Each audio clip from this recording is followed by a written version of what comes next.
Hey everybody, it's Ryan. Welcome back to How Farms Work. So we just got about 6 inches of snow dumped on us, and tonight it's supposed to get down to 20 below zero without any wind chill. But tonight we're getting Big Red ready to go because tomorrow I want to start hauling corn down to the elevator in Dubuque. So this is going to be the first time I'm actually hauling with snow on the ground. So Dad went down and he's making sure that the driveway is clear. We're going to take some salt down and we're going to salt where we come up in.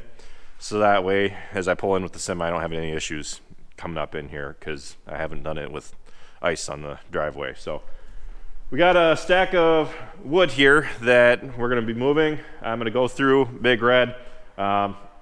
Just go through it, make sure that everything's good to go. I want to check the pressure in the tires, grease the fifth wheel plate. I mean, that's all it really needs, honestly, other than the routine stuff. So we're going to hook it up tonight, possibly load up, and then first thing in the morning, I'm going to start hauling corn down. I'm just not real crazy about hauling this time of year because of the salt that's on the road. Not too crazy about, getting Big Red covered, but we want to start hauling out now. And this way, too, if we can start hauling right now, it's going to save me a little bit more time in the spring because we've got several thousand bushels that need to go in April as well. So corn right now is sitting over 605 for cash, and that's pretty good to me anyway. So we're going to be hauling out about 10 loads. Let's get started. I went around and put these extensions on the tires so it actually loops back around to the outside so that I can reach it easier. And the other one's up there. So that one's sitting at about 66, which is much lower than we want. For the drive tires, actually for pretty much all the tires, I like to keep them at right around 100. What people put in them varies, but I've found that 100 is a good sweet spot for me. Plus, this one only goes up that high, so as long as it's up to that, I'm happy. I just checked the air pressure in all 4 drive tires, and the highest measurement that I had was 74 degrees, which is super, super low. In your drive tires, you want them to be around 105 to 110 psi, and they say that you lose about 1 psi for every 10 degrees starting at 70 degrees Fahrenheit. So we need to bring the air hose up, pump this side up. I'm going to go check the other side as well, check the front tires, lube up that fifth wheel, and we should be good to go. We're letting the truck warm up. I plugged it in when I parked it here, but we've had to plug other things in the meantime. So someone unplugged it, so we just plugged it back in. We're going to let the block heater do its job, and once I got it all ready to go, then we're going to fire it up and hook it up to the trailer.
Took a few more tries to get this started than we would have liked, but it did start. We're gonna back it up underneath the trailer and make sure there's no ice in it because I left the tarp open. And then I gotta pull back the trailer up into the shed and check all the tire pressure.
good news is I think we can actually get it in the shed though, don't you?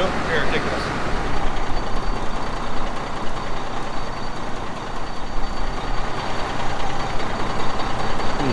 That's pretty close.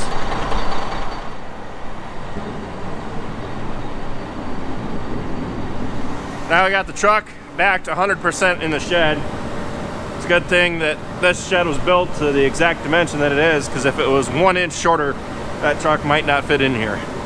But we put the heaters up underneath the hoppers because of all the snow that's inside them. When I parked it, I didn't think that I was going to be using it when there was snow on the ground. And I got opinions on both sides whether or not you should leave the tarp closed or open.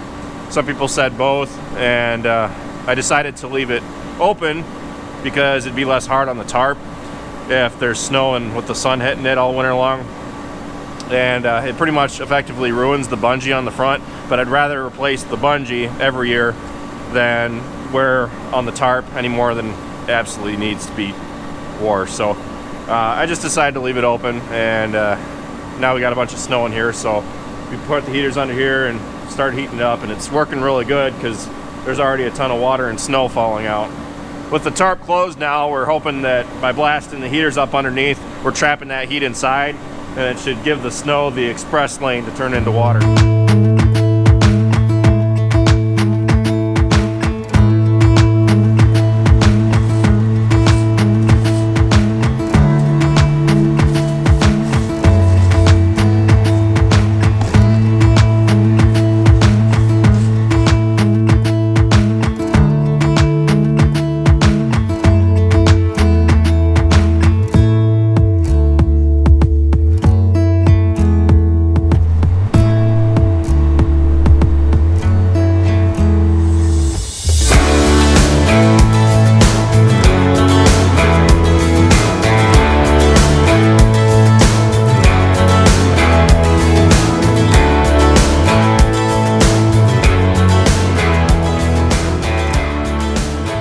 Truck all ready to go last night, and it's 6 a.m. now, so I'm heading over to the farm to hopefully get the truck started.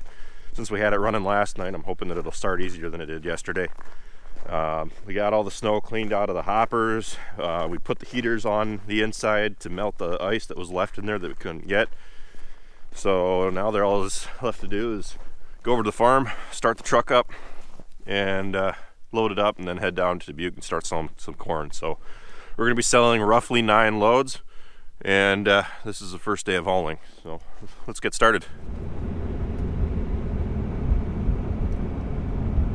Dad texted and said he got the truck started, so that was half the battle right there.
It's not completely frozen, that weather we had. Yeah.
We just got back from our first load. Everything went smoothly, didn't have any problems. When we pulled across the scale, I looked in the mirror and it said 82.5. But by the time we pulled out and I looked at the scale ticket, I realized that the 2 was actually backwards in the mirror. So we were loaded to 85,500. And it was a little overloaded. Typically I try to, as far as the pressure gauges go in this truck, I always tell myself that 70 makes 80 and 80 makes 90, but I think we're gonna have to load both the front and back pressure gauges to 65 this time and try to see what that is, because I was standing on top when I told Dad to turn it off because I was sitting there looking at it. It's like, this looks like a lot more than 80,000 pounds worth of corn. We're gonna go ahead and untarp, take down our second load.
Yummy.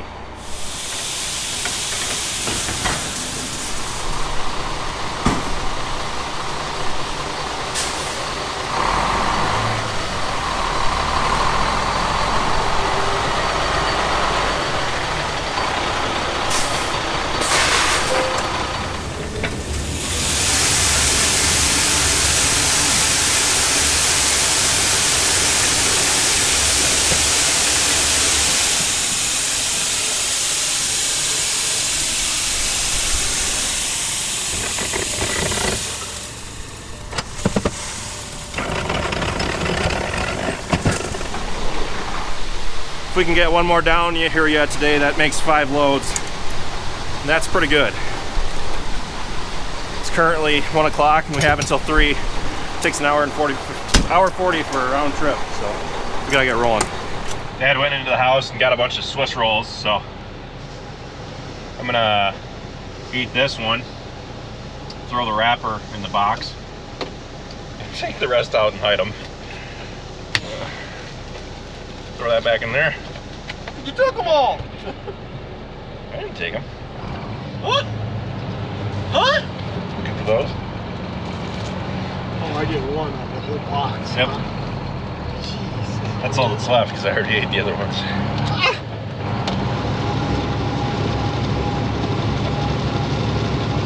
Yeah, there's a 930 flex head down at Slop. Which one? Give City. Oh, really? The one we launched to take 9,000 for it. Looks like it's in pretty good shape. It's a hydroflex, single point. Does it have sensors? I don't know.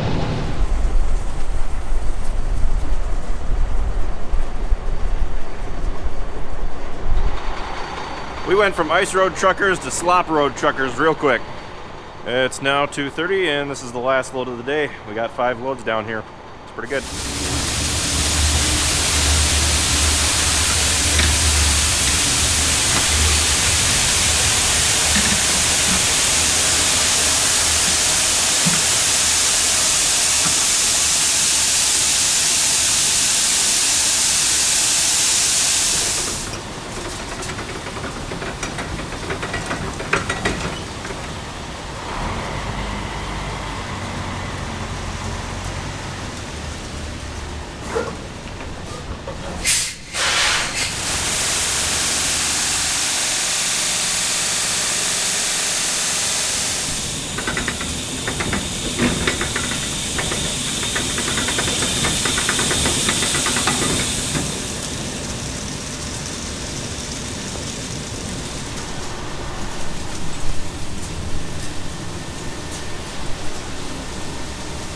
WD-40 saves the day again. 79,700 pounds, 980 bushels, 14.2 moisture, 1.2 damage, 1.2 foreign matter. That was all done with the 95 yet, wasn't it? I think so. We didn't put any. No, we didn't put anything on the 97.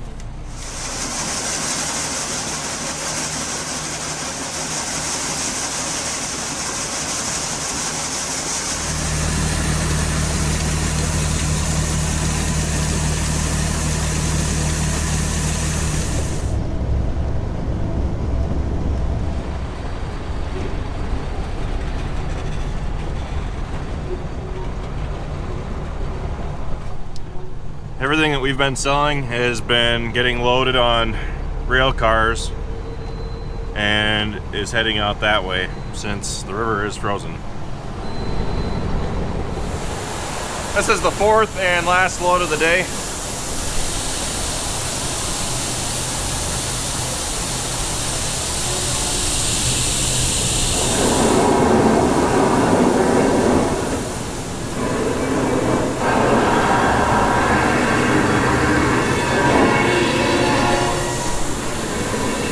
That comes out to be about 8,500 bushels.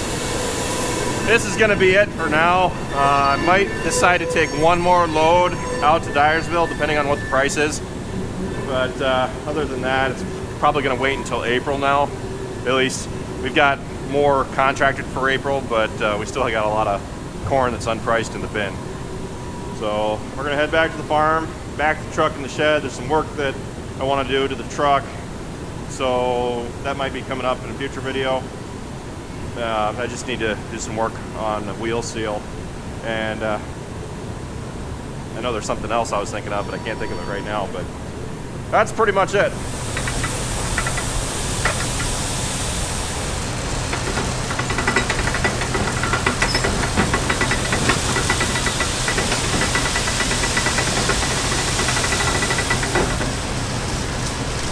That's pretty much it for this video, guys. Thanks for watching. Be sure to check out all of our other videos. Be sure to like, comment, and subscribe.